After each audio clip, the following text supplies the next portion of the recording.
Hey everyone, welcome to Let's Take It Easy.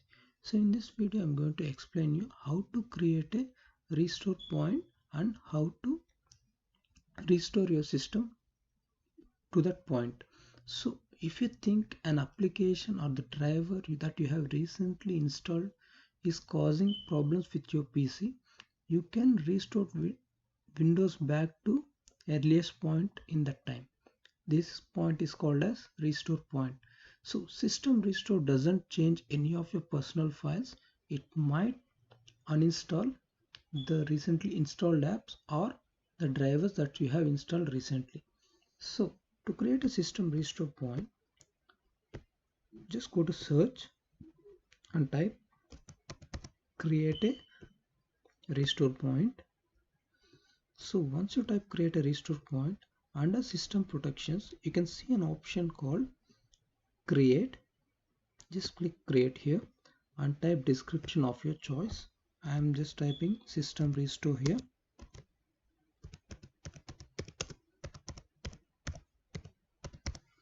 and press create. So it might take not more than 30 to 40 seconds.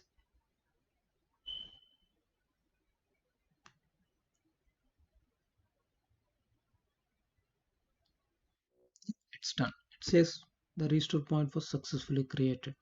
So from this point I'm going to explain you how to restore your computer to that point. So for that, on the search, go to control panel. Under control panel, go to search and type recovery.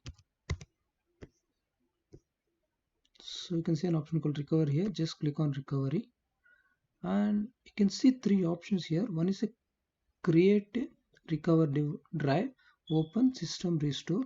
You have to click on this open system restore.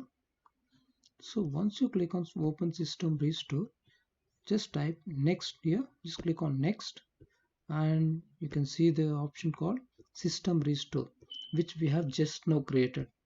The type says manual here and just click on that and just press next and finish. So once you click on finish, the system will automatically restore that to that point which we have created. So this, so we have to create the restore point and we have to restore your system. Thank you so much.